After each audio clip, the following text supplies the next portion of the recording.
Chico, aqui uma pergunta de Dona Maria Lúcia Silva Gomes, Avenida Tucuruvi, 763. Pergunta como se explica o homossexualismo e a perturbação no comportamento sexual à luz da doutrina espírita. Temos tido alguns entendimentos com espíritos amigos e notadamente com Emmanuel a esse respeito. O homossexualismo, tanto quanto a bissexualidade, o bissexualismo, tanto como a sexualidade, são condições da alma humana, não devem ser interpretados como fenômenos espantosos, como fenômenos atacáveis pelo ridículo da humanidade. Tanto quanto acontece com a maioria que desfruta de uma sexualidade dita normal, aqueles que são portadores de sentimentos de homossexualidade ou bissexualidade são dignos do nosso maior respeito. E acreditamos que o comportamento sexual na humanidade sofrerá de futuro revisões muito grandes, porque nós vamos catalogar, do ponto de vista de ciência, todos aqueles que podem cooperar na procriação e todos aqueles que estão numa condição de esterilidade. A criatura humana não é só chamada à fecundidade física, mas também à fecundidade espiritual. Quando geramos filhos através da sexualidade dita normal, somos chamados também à fecundidade espiritual, transmitindo aos nossos filhos os valores do espírito de que sejamos portadores. Não nos referimos aqui aos problemas do desequilíbrio, nem aos problemas da chamada viciação nas relações humanas. Estamos nos referindo a condições da personalidade humana reencarnada, vamos dizer, muitas vezes portadora de conflitos que dizem respeito, seja a sua condição de alma em prova, ou a sua condição de criatura em tarefa específica. De modo que o assunto merecerá muito estudo e poderemos voltar a ele em qualquer tempo que formos convidados a intervir. Vamos dizer com licença, porque nós temos um problema em matéria de sexo na humanidade que precisaríamos considerar com bastante segurança e respeito recíproco.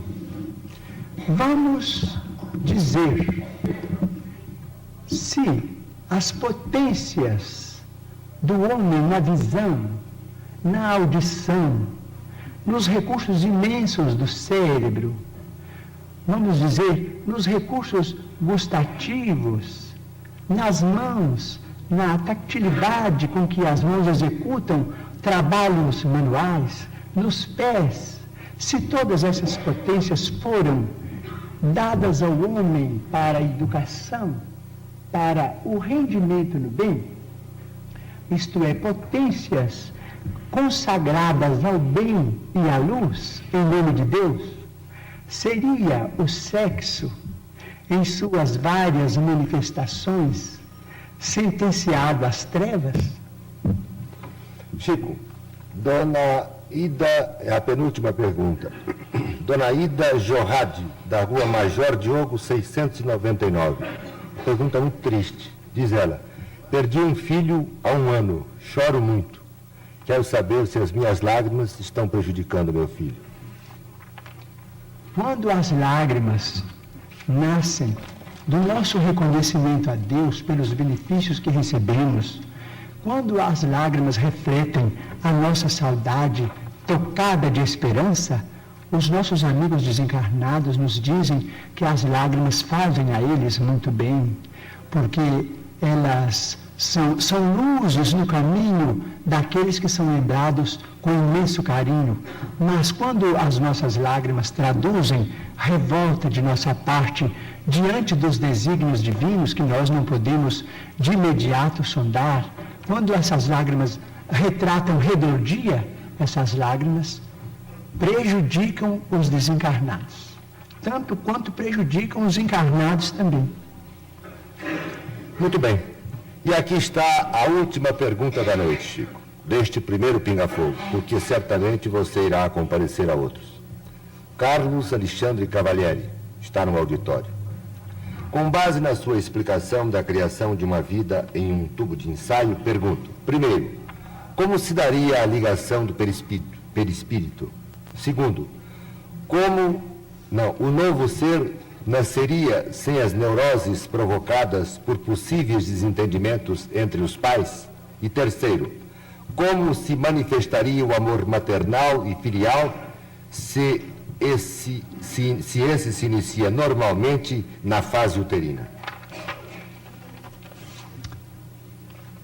Os espíritos amigos nos dizem que o problema, por exemplo, do complexo de Édipo e as derivações dele, que nós chamamos de complexo de Elétra, esses complexos que foram inicialmente estudados por Freud e que hoje são desenvolvidos por uma pleiade brilhante de cientistas da psiquiatria e da análise, esses fenômenos podem ser perfeitamente estudados com muita segurança e com muito êxito à luz da reencarnação. E nós vamos compreender que precisamos hoje da psiquiatria e da análise, porque as nossas ligações afetivas na Terra, quase que até agora, têm sido filiadas a um amor muito selvagem.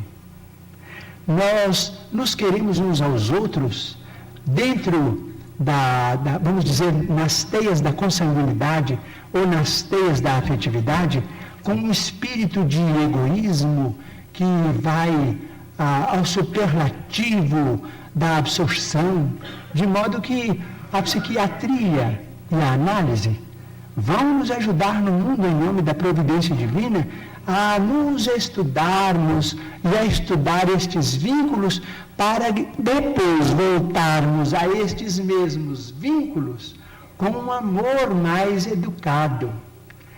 Então, se formos dignos de receber o tubo de ensaio como sendo um claustro materno estruturado pela ciência, vamos esperar que no tubo de ensaio a reencarnação se faça com muito mais facilidade para as garantias de saúde do espírito reencarnante, porque nós, como espíritos reencarnantes na Terra, estaremos libertos de muitos traumas que acontecem em nossa condição de vida embrionária, quando na companhia mais íntima de nossas mãezinhas sobre a Terra.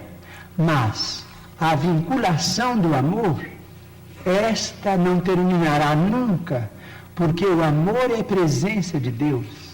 E o amor continuará a nos unir uns aos outros para sempre. E nos amaremos cada vez mais. Agora, vamos educar o amor, porque não temos sabido amar uns aos outros conforme Jesus nos amou.